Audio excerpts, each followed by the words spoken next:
Hallelujah, praise the Lord. खुदावंद यीशु मसीह के नाम में आप सबको जय मसीह की। आज फिर से एक छोटी सी कहानी को लेकर मैं आपके सामने हाज़िर हूँ।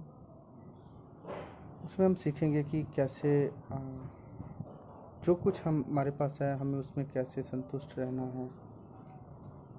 प्रभु हमें थोड़े में आशीष बरकत देगा।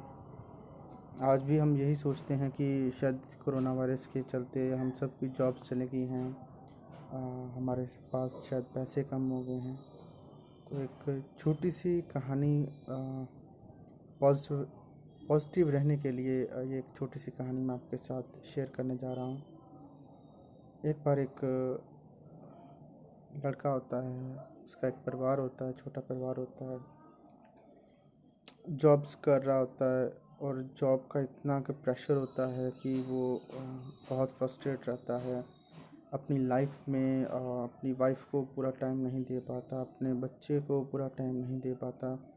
बहुत परेशानी में वो अपना जीवन व्यतीत कर रहा होता है, चिड़चिड़ा बन चुका होता है। हर बात पे वो गुस्सा करता है। कारण ये है कि ऑफिस का ओवरलोड वर्क है, बहुत प्रेशर है काम करने के ऊपर, और अगर आप नहीं काम करोगे तो आप जॉब से निकाल दिए जाओगे। घर आता है तो टेंशन में बैठा रहता है कि घर की ईएमआई देनी है, घर के लोन्स और गाड़ी के लोन चुकाने हैं, और भी कई प्रकार की जिम्मेदारियां उसके ऊपर हैं, और उनकी परेशानियों के बीच में वो है। एक शाम को जब वो बैठा हुआ था तो उसका बेटा उसके पास आया और कहने लगा कि पापा पापा मुझे एक ऐसे मिला है, बहुत टफ ऐसे हैं, मेरा प्लीज़ आप इस होमवर्क में मेरी हेल्प कर दीजिए ना। तो इस इंसान को काफ़ी गुस्सा आया, तो उसने अपने बेटे को डांट के अपने पास से दूर दूसरे कमरे में जाने के लिए बोल दिया कि मैं यहाँ पे आपका होमवर्क करने के लिए बैठा हूँ, ऑफिस का आगे इतना काम है, बहुत प्रेशर, ये वो सोचता हुआ उसको भेज दिया दूर। बहुत उदास होके वो बच्चा दूसरे कमरे में जाके पढ़ने लगा, खुद ही वो ऐसे लिखने लगा। इस इंसान को शायद बाद में ये तरस भी आया कि उसने अपने बेटे को इतना डांट दिया है। दोबारा से उठ के उस कमरे में गया जहाँ पे उसका बेटा गया था, जाके देखने लगा कि बेटा शायद उदास हो गया होगा। तो उसने जाके देखा कि उसका बेटा सो गया हुआ था। वो होमवर्क की नोटबुक जो थी वो उसके फेस के ऊपर थी, उसको ऐसे फेस पे लेके वो सो गया हुआ था। उसने वो नोटबुक को उठाया और उसने देखा कि चलो देखूं क्या होमवर्क क्या है, मैं खुद ही इसका होमवर्क कर देता हूँ अगर ये सो भी गया है तो। होमवर्क में ऊपर एक टाइटल था, एक नोट था कि जो क्वेश्चन था जिसका उसको ऐसे लिखना था, उसके बारे में उसके आंसर्स लिखने थे।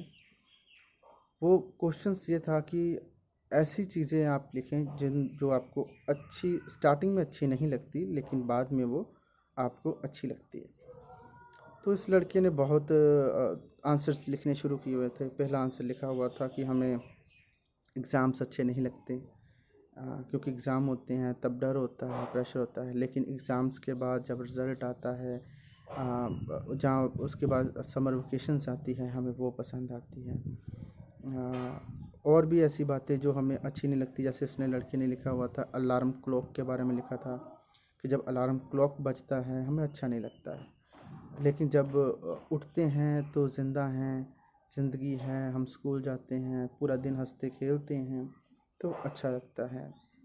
और भी ऐसी बातें कुछ उसने लिखी हुई थी, लेकिन उस ऐसे के लास्ट में उसने एक ये बात लिखी थी कि मैं थैंक्स करता हूँ गॉड का कि उन्होंने मुझे मेरे पापा दिए हैं। पापा पहले डांटते हैं, कभी कभी तो बहुत नाराज़ हो जाते हैं, गुस्सा करते हैं, लेकिन बाद में बाज़ार में लेके जाते हैं, अच्छा खाना खिलाते हैं, हर चीज़ दिलाते हैं जो मुझे चाहिए। और मैं थैंक्स करता हूँ खुदा का, क्योंकि मेरे पास पापा हैं। मेरे दोस्त के पास तो पापा भी नहीं हैं। इस लास्ट लाइन ने इस इंसान को काफ़ी इमोशनल किया।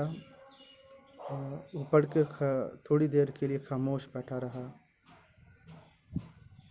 प्रेयर में गया, बहुत इसके ऊपर सोचा कि मेरे बेटे ने ये बात को लिखा है। मेरे प्रियो भाइयों, आज हमारे पास भी जो है, जैसा भी है, हम उसको एक्सेप्ट करें। हो सकता है कि हम दूसरों को देखते हैं, उस चीज़ को सोचते हैं कि हमारे पास ये नहीं है, इस चीज़ की कमी है। लेकिन जो कुछ भी है, खुदा बाप को पता है कि हमें कब किसको क्या कुछ देना है। इन लॉकडाउन के दिनों में खुदावंद हम सबको बहुत आशीष बरकत भी दे रहे हैं। हम ये यकीन मानते हैं कि हमारे पास पैसा कम हो रहा है, अ, और अभी उम्मीद भी नहीं है कि अभी जॉब्स आएंगी, जॉब्स चली भी जाएंगी। लेकिन आप अपने घरों में देखिए, अगर आपको परमेश्वर पे विश्वास है, आप बहुत अच्छा खाना खा रहे हैं, आपका लिविंग स्टैंडर्ड जो है, जो पुराने दिनों में था, उससे बेहतर ही होगा, ना कि उससे कुछ भी बुरा है। आपका परिवार आपके साथ है। 2 ढाई महीने मैंने भी परिवार के साथ बिताए हैं। पता ही नहीं चला इन समयों का, इन लम्हों का, कि ये कैसे ख़त्म हो गए। खुदा आपको बहुत सी आशीष और बरकत दें। आप बाइबल में ध्यान दें, वचन भी यही कहता है, ये पहले मेरे धर्म और मार्ग की खोज करो, ये सारी चीज़ें आपको मिल जाएगी। आपके पास अपना परिवार है, आपके पास घर है, आप उसका शुक्रगुज़ार करें, क्योंकि लोगों के पास घर भी नहीं है। वो अपने घरों तक पहुंचने के लिए कितने किलोमीटर्स पैदल चल रहे हैं। आप खुदावंद खुदा का, परमेश्वर का धन्यवाद करें कि आप अपने घरों में सुरक्षित हैं। आप सबको जय मसीह की। Thank you.